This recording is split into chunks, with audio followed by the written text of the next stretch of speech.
Aku mau tanya nih Pak Ustadz. Dengan krisis corona ini, ya, kita baru sadar bahwa hidup itu sangat singkat. Sementara kita sibuk terus mencari uang. Kadang-kadang banyak orang meninggal ya pada saat dia mencari uang, uangnya pun tidak dinikmati. Saya ini sudah lama pengen pensiun, tapi mental saya tidak siap. Karena apa?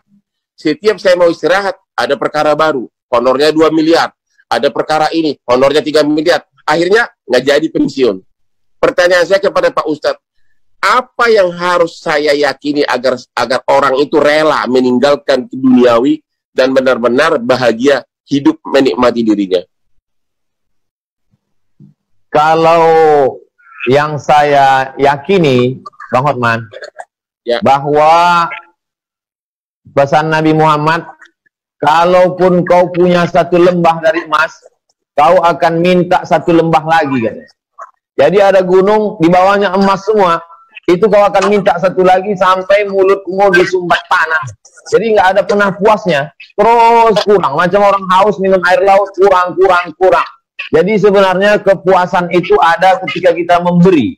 Makanya ada buku The Miracle of Giving. Jadi ketika dia memberi, dan saya lihat itu ada pada Bang Hotman, ketika Abang memberi beras, memberi sembako, saya kira Abang sudah menikmati itu. Jadi ketika memberi itu diperbanyak, orang akan menemukan kebahagiaan. Kebahagiaan yang tidak semu. Karena ada kebahagiaan ketika kita dapat, dia kemudian kering. Tapi ketika orang menemukan kebahagiaan yang tidak semu itu, itulah kebahagiaan yang sesungguhnya. Tapi dia rasa. Tidak semua orang bisa menceritakan apa yang dia rasakan. Dan apa yang Abang rasakan pun belum tentu bisa Abang bahasakan. Karena bahasa terlalu miskin untuk menceritakan tentang rasa. Nah, saya jadi puitis pula jadinya depan Bang Hotman. Tapi Bang Hotman sudah punya semuanya. Lalu kemudian apakah Bang Hotman bahagia? Gimana jawabannya? Belum bahagia. Karena itu tadi, mau pensiun ragu-ragu. Mau pensiun ragu-ragu. Begitu mulai kerja lagi, pusing lagi pemikiran. Ikut lagi terjun kepada masalah. Sehingga never ending story.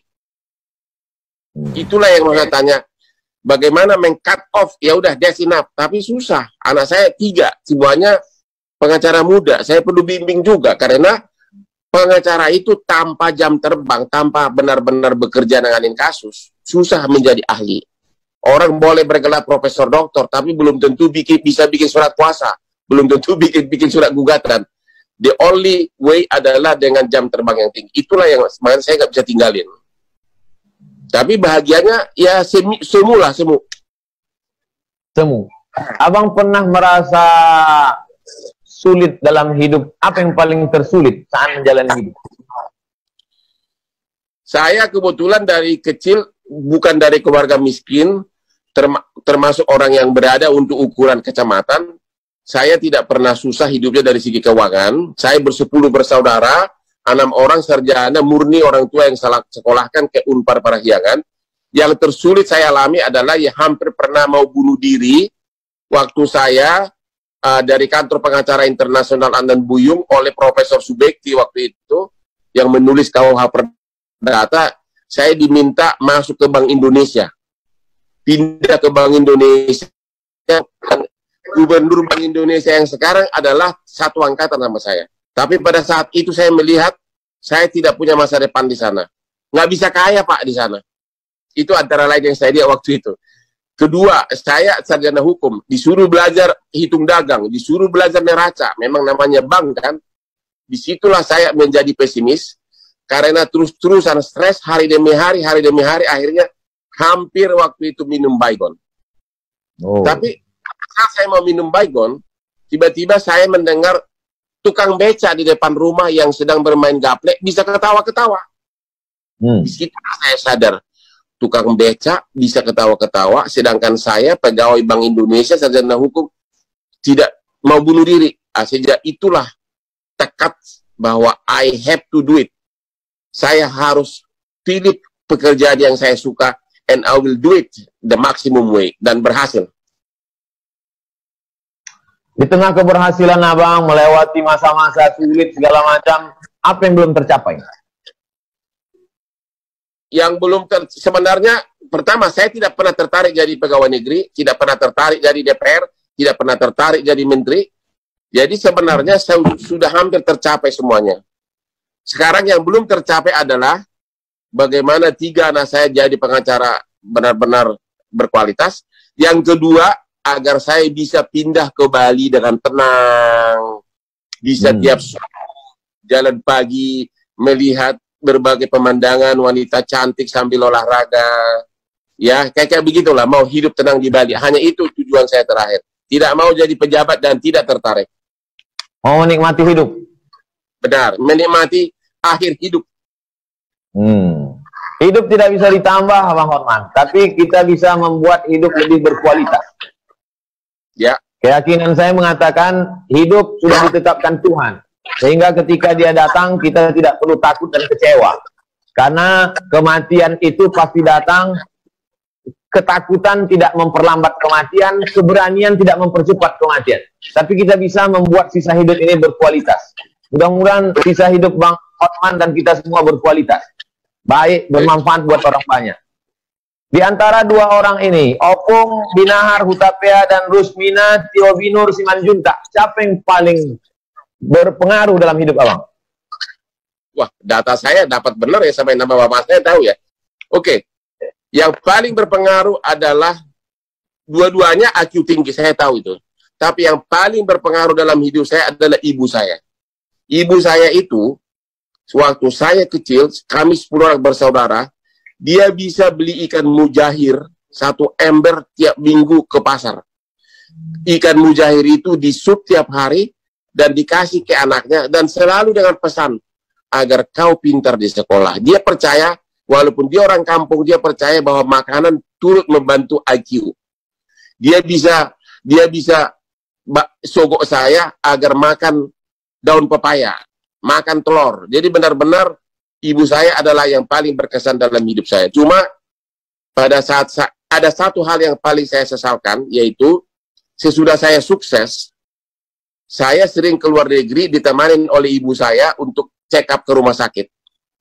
Sementara dianya saya tidak pernah check up karena tidak pernah mengeluh. Namanya juga ibu dari kampung kan, spirit fight-nya kuat.